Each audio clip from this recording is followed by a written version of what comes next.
Hola amigos, ¿cómo están? Soy el maestro FIDE David Gómez. Bienvenidos a la novena ronda, al resumen número 9 de lo que es este campeonato del mundo.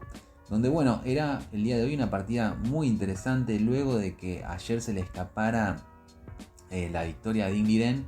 Veníamos con una racha de que las blancas siempre ganaban. Entonces ayer que se le escapara esa oportunidad y hoy jugando Ding Liren con negras era un momento clave en el match. Pero han empatado después de una partida muy larga con muchas cuestiones teóricas. Así que vamos a ver ya mismo cómo se desarrolló la novena partida. Nepo continúa con su peón rey, mantiene la tendencia del E4 y también mantiene la tendencia de jugar una española. Sin embargo, vemos que ella acá empieza a aplicar otras opciones. Lo que se estuvo jugando fue A6, pero ahora optan por la defensa berlinesa, que es con la jugada caballo F6, metiendo directamente presión sobre el peón D4. Esta jugada estuvo de moda bastante tiempo, después la vi desaparecer, pero había un momento como que ya la gente no quería jugar española porque la berlinesa era la jugada que igualaba. Después desapareció, ahora tal vez vuelva a surgir, pero claramente es un movimiento muy potable. Las blancas continúan con D3, alfil C5 y ahora C3. Acá ya se está planteando algo interesante. Yo, por ejemplo, este tipo de posiciones no las suelo jugar mucho, las conozco, pero tampoco soy un especialista. Y siempre me surgía una pequeña duda con respecto al movimiento del negro. ¿Sí? Acá las negras juegan en roque. ¿Cuál es mi duda? Que en este momento está muy claro que después de alfil C5 uno puede comer acá, come, y tras caballo por peón viene dama D4 y nos amenazan mate y nos amenazan el caballo. Ahí hay problemas. Pero existía este movimiento que fíjense que ya controla el peón de D4. Entonces, después de enroque, ¿por qué no hacer alfil por C6 y después capturar el peón D5? La respuesta a esto tiene que ver con que es una jugada donde realmente las negras no tienen una variante directamente donde van a recuperar el peón. Lo que sí van a tener es bastante compensación. Y esta compensación se da de la siguiente manera. Las negras tienen que comer con el peón B y tras caballo por E5 reaccionar rápidamente en el centro. Si vemos la posición, la ventaja del negro tiene que ver con el desarrollo, con que su rey está más seguro, y en cambio el blanco tiene, todavía le falta desarrollar un poco y enrocar. Entonces es muy coherente que intentemos abrir la posición para llegar mejor hasta el rey contrario. Pero acá, de vuelta, aparece una jugada que consolida la posición del caballo, que amenaza al alfil y parece que va a estabilizar más aún la posición del blanco. Pero fíjense que este movimiento puede plantear un problema en lo que son las casillas blancas. Así que acá las negras retiran el alfil a B6. ¿Por qué a B6? Porque van a intentar dinamitar luego con C5, que puede ser con el peón de C6 y luego con el peón de C7. Entonces va a desaparecer el centro blanco y van a quedar las parejas de alfiles en una posición abierta, y eso claramente sería compensación. Si vemos que las blancas vuelven a capturar otro segundo peón, la dama ataca al caballo, se ataca al peón de E4 y tras la retirada vendría una jugada como alfil A6, y como les dije, es una posición donde eventualmente va a haber mucha compensación. Por lo tanto es interesante ya que Ding Liren plantee este tipo de partidas y no partidas tranquilas. Volvemos a la posición donde dejamos después de enroque. Las blancas hacen enroque, no se meten en eso y aparece D5. Una jugada también bastante temperamental, yendo a desarmar lo que es el centro blanco. Entonces viene caballo D2, peón por peón, acá, peón por peón, y queda una posición bastante igualada. Así queda un centrito, digamos, donde ya no hay alguna ventaja de espacio de ninguno de los dos. Así que esta posición se ha jugado muchas veces y por ahora no representa algo tan crítico como en las otras partidas que venimos viendo, donde eran juegos mucho más desbalanceados. Acá las negras jugaron A5, que la intención puede ser evitar la expansión del rival por el flanco dama. Y nuevamente todo el tiempo parece que pasa si come y después si come en E5. Bueno, en línea general siempre pasa lo mismo. Las negras se activan mucho, sacrifican algún que otro peón, pero terminan teniendo un juego bastante activo. Fíjense que acá el caballo ya tiene que retroceder. Acá podemos recuperar uno de los peones y bueno, tenemos por lo menos una salida de piezas mucho más rápida que la de nuestro rival. ¿Sí? Acá lleno de flechitas para que se entienda las posibilidades de juego. Bien, después de A5, las blancas hicieron lo mismo, ¿sí? Controlaron un poco el espacio del flanco dama. Vino dama E7, dama C2 y ahora una cuestión muy interesante es que si vemos el centro vamos a notar que hay dos casillas muy importantes para los caballos, D5 y F5, en este caso del lado del blanco. Y podemos tratar de acceder a esas casillas tanto por esta ruta, ¿sí? Como también por una futura ruta vía F1, E3 o vía G3 si queremos ir solamente a F5. O sea, esas casillas son bastante importantes. Si lo vemos del lado del negro, bueno, D4 la tiene algo controlada, puede mirar F4, pero con la jugada que hace el negro es empezar a poner un ojo sobre distintas casillas. Vamos a ver que pone el ojo sobre B3, sobre 6 y eventualmente si está en E6 puede ir a F4 el caballo. Y esto lo realiza con la jugada caballo B8, que es una jugada que nos puede parecer extraña porque el caballo vuelve a su casilla de origen. Pero vamos a ver que tiene toda una idea de rotación, aprovechando que la posición no es agresiva y permite estas maniobras más largas. Las blancas juegan torre 1, torre D8, H3, ¿sí? Para evitar cualquier salto molesto acá sobre F2, H6, lo mismo. Y empieza la rotación del blanco. Este tipo de partidas son de ese estilo, ¿sí? De estilo de maniobra, de buscar una casillita. Son partidas que la verdad me parece que Nepo buscó un juego donde no quería arriesgar, ¿sí? Me parece que esta posición es mucho más de maniobra, más a la espera. Y digo arriesgar en el sentido no porque no quiera ganar, sino porque no es tan arriesgada como por ejemplo la partida que vimos de Ding Liren, que le sacrificaba 2 peones en la apertura y a un ataque directo sobre el enroque. C6, alfil C4, el alfil se ubica en una buena diagonal, y caballo A6. Y acá empezamos a ver, ¿sí? Las rotaciones del caballo para empezar a buscar esas casillitas nuevas como puntos estratégicos más fuertes. Las blancas consiguieron hacer lo mismo, caballo G3 para caballo F5, aunque de momento está controlado ese punto. Como caballo F5 eventualmente igual es una jugada que puede llegar a aparecer y se abriría la columna E, las negras ya deciden retirar su dama de los rayos X que tiene la torre en la columna E. Y en este momento se produce, digamos, la novedad de la partida, que es en la jugada número 16. La jugada más realizada era dama E2, igual estamos hablando de líneas bastante secundarias, no la han jugado jugadores de elite. Pero en este caso juega alfil A2. Y ya podemos notar una diferencia, ¿sí? Entre alfil E2 y dama E2.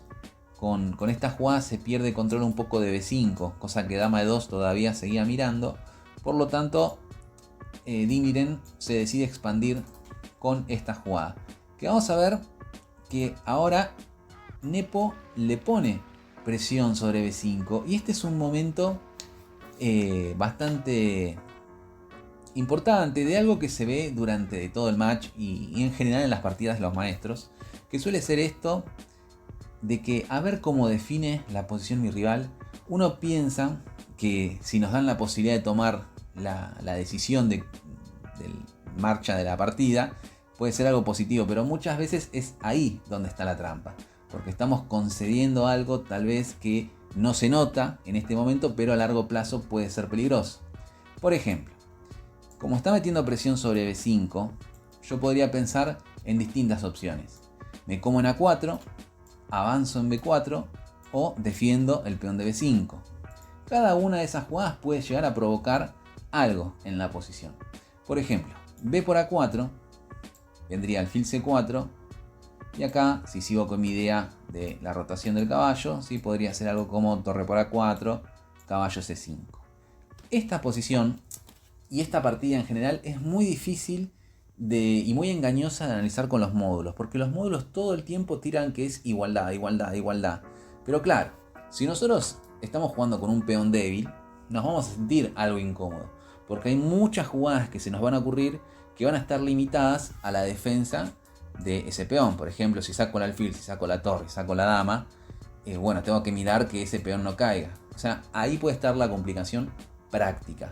La computadora que analiza a 8000 jugadas por segundo, 8000 y me quedo corto, ve que no hay problema ahí, problema concreto, entonces dice no pasa nada. Por eso digo que son engañosas.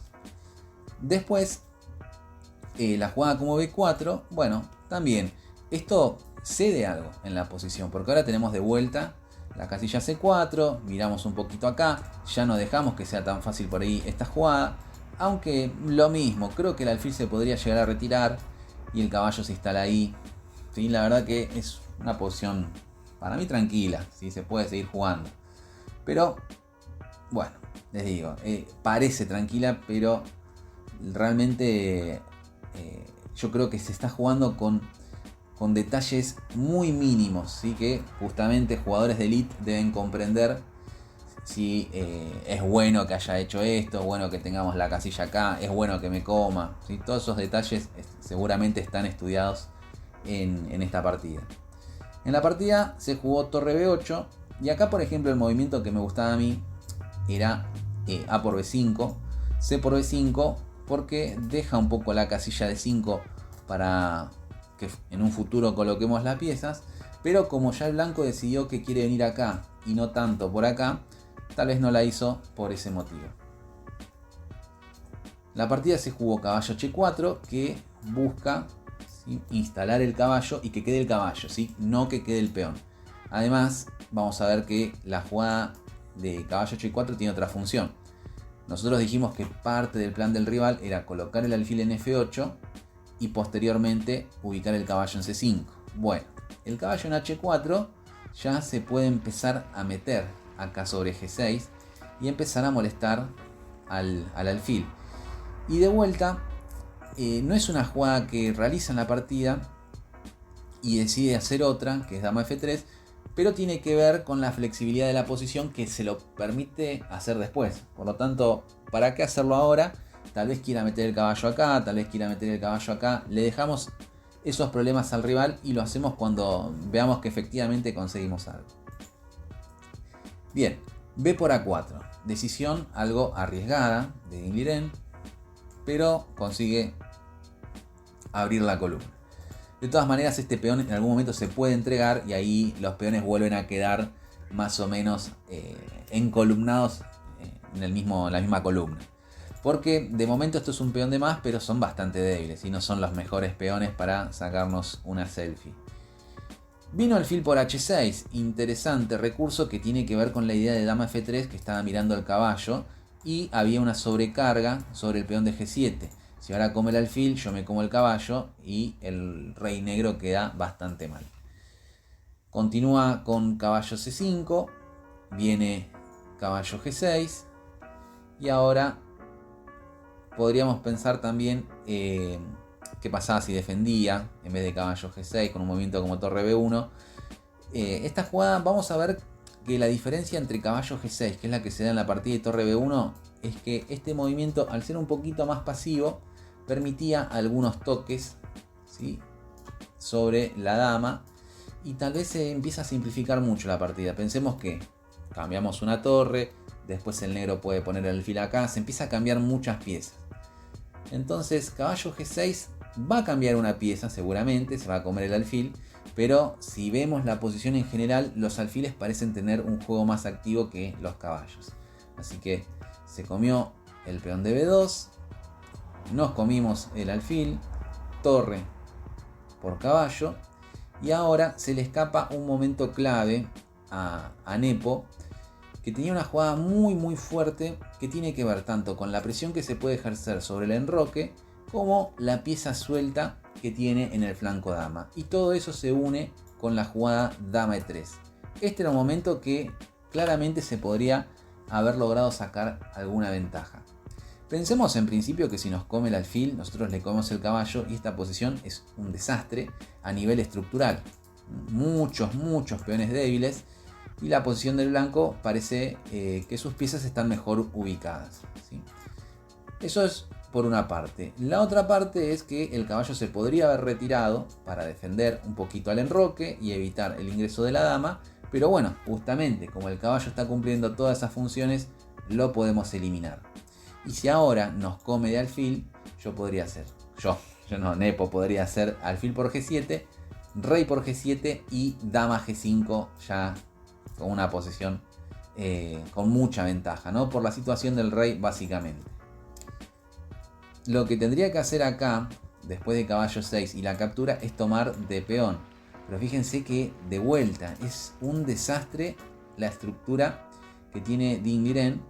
Y bueno, la posición podría continuar, por ejemplo, con dama C1 para tocar la torre y cuando se retire ya ahí traer el alfil que cumplió su función. No lo hizo, Nepomniachtchi decidió jugar alfil G5, que parece una pequeña sutileza porque le amenaza al caballo, el caballo retrocede y ahora le amenaza a la torre. Entonces con esas dos jugadas de alfil, fíjense cómo le desacomodó bastante las piezas. Está por acá y ahora alfil A3. Alfil A3, pone el ojo acá, torre 8 y alfil C4. ¿Sí? Alfil C4 es una jugada que va a ganar material, o por lo menos tiene la opción de ganar material, porque la torre tiene que defender al caballo. Entonces, lo que hace acá Ding Liren es jugar alfil E6 y sacrifica la torre. Así no fue la partida, pero quiero que veamos el sacrificio. Lo que tiene en compensación básicamente son unos peones que se pueden llegar a movilizar. Por ejemplo, si yo hago torre B1 para hacer barrera acá, el otro me hace torre B8. Supongamos que me hace dama E3, me toca el caballo. Yo ya tapono la torre y en la siguiente empiezo a avanzar B3, A3, B4. Así que era interesante el sacrificio. Esto mismo, por ejemplo, con la jugada C4. Si C4 también parece que amenaza la torre y me voy a comer el caballo, pero vendría peor este sacrificio, sería muy ventajoso. Incluso el alfil acá queda bastante mal. Es por eso que alfil C4 juega alfil E6, decide comerle el alfil y va a especular de vuelta con los peones doblados en A. Caballo por E6, ubicamos mejor el caballo, C5 para cortar la acción del alfil, dama E2 amenaza la torre, nos ubicamos atacando el peón y dama C4. Acá la partida se va a empezar a simplificar. La partida, yo creo que en línea general estamos en la jugada 30 y tuvo sus momentos Nepo, ¿sí? Claramente para mí en esta partida si había alguien con más chance fue Nepo, ¿sí? Y fue durante muchísimas jugadas, solamente que no afinó en el momento que tenía que afinar. Dama C6 juega ahora defendiendo el peón, alfil C1, ataca con la torre, ahora un descubierto sobre A4, empieza a traer las piezas, ese caballo que había quedado mal ubicado y recuperamos ahí un peón. Ahora las negras nos comen uno, nosotros le atacamos la torre, nos juegan torre B3, nos atacan el alfil, nos comemos el peón de 5. Ya hay que de vuelta ir contando los peones, pero si contamos vamos 4 contra 4 de peones, vamos parejo. Juega torre B4, le come el peón de 5 y le come el peón de 4, se cambian las torres y digamos acá un stop porque va a pasar algo importante en este momento, pero todo lo que era el ataque ya desapareció, excepto una pequeña sutileza. Acá las blancas juegan torre A4 y esta jugada puede ser muy engañosa, ¿sí? Porque solamente parece que está atacando la torre, pero fíjense que si de repente el caballo se traslada a G5, yo lo persigo un poquito más con H4, va para H7, ahí me como el peón de G7 y tras caballo por G7 viene torre G4 y ya me gané un peón, ¿sí? Y ya acá la cosa cambia. Este puede ser una debilidad. Si cae, me quedan 3 contra 1.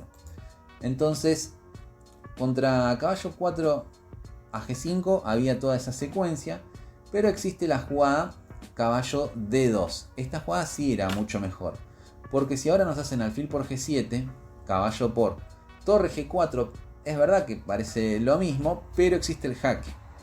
Y tras rey H2, caballo F1, el caballo no se puede escapar por G3, tiene que volver y aparece el descubierto que deja totalmente ganado al negro.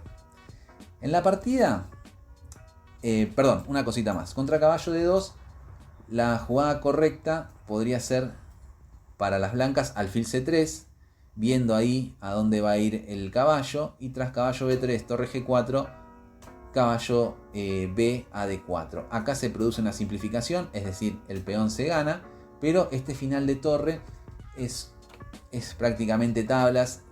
Obviamente algunos que por ahí no conozcan mucho lo que es la teoría de finales, estos 3 contra 2 suelen simplificarse, y como está todo desde el mismo flanco, en línea general ese peón extra que quede va a ser bien parado por el rey y la torre nos va a llenar de jaque, no nos va a dejar progresar. Así que es bien sabido que toda esta simplificación ayuda. Por lo tanto, era una variante jugable. Ding Liren hace una simplificación, pero la hace con caballo D4. Entonces, acá con caballo D4 tocamos el alfil. Nos come de alfil, por lo tanto, come acá y G6. Después de todo este lío, les vuelvo a decir, Nepo llevó siempre la de ganar porque ahora tiene un peón de más, pero hay una tendencia de tablas fuertísima, así que iba a ser muy raro que de repente Nepo apretara y consiguiera el punto. Juega rey G7, torre B4, acá empiezan a dar unas vueltas. Hay algunas jugadas que voy a destacar, por ejemplo caballo G3, ¿sí? Obviamente comer acá, comemos el caballo y de vuelta queda ese final 3 contra 2. Juega torre B7 y caballo F5. Fíjense de vuelta, incluso doblando los peones. Ding Liren ya tiene un estudio de finales de torre que sabe que esta posición, a pesar de que este peón está libre, no va a poder pasar, ¿sí? No va a poder avanzar, entonces va a terminar siendo tablas. Nepo también lo entiende, juega caballo G4, se propone que siga habiendo cada vez una mayor simplificación. Nepo dice, bueno, esa simplificación se puede hacer más tarde, así que mientras tanto puedo seguir dando vueltas, buscando alguna cosita más, y vamos a avanzar, porque acá sí, realmente hacen un baile con las piezas. Ahí hace un F5 que parecía medio arriesgado, pero bueno, ya va a cambiar las torres y no va a dejar a su rey cortado, ¿sí? Arriesgado lo digo por eso, porque le puede quedar el rey medio pasivo, pero ya en la siguiente viene torre para pasar un poquito más adelante con el rey. Hizo rey F3 Nepo, que a pesar de tener el caballo amenazado, bueno, le va a comer la torre, así que no hay problema. Y se simplifica. Caballo E5, G5, y el recurso de Nepo es, bueno, tratar de ir infiltrándose con su rey, dejar su rey más activo que el rey contrario. Juega peón por, rey F4, H3, devuelve el peón y peón por. Y acá les voy a comentar algo que por ahí muchos no sabían.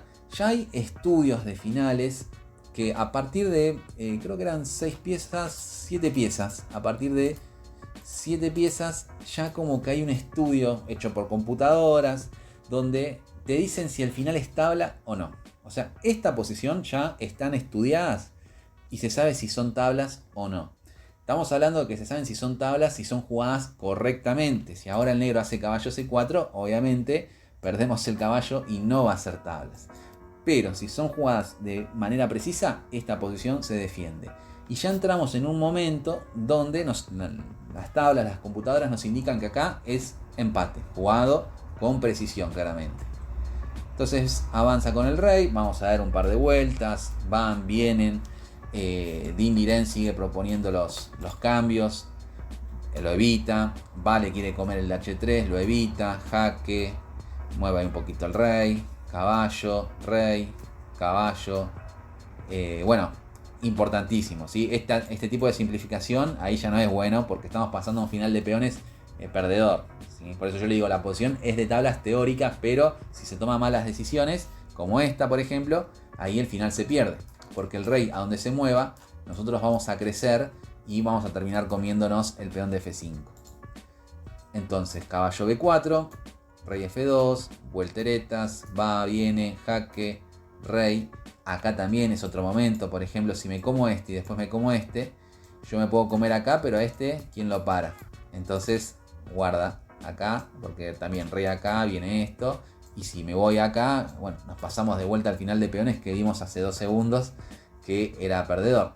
Entonces, caballo de 4, jaque, rey, avanzo, jaque, rey, caballo. Ahí, para mí, está perfecto esto que está haciendo Nepo. Yo esto te lo sigo 1.000.000 de años.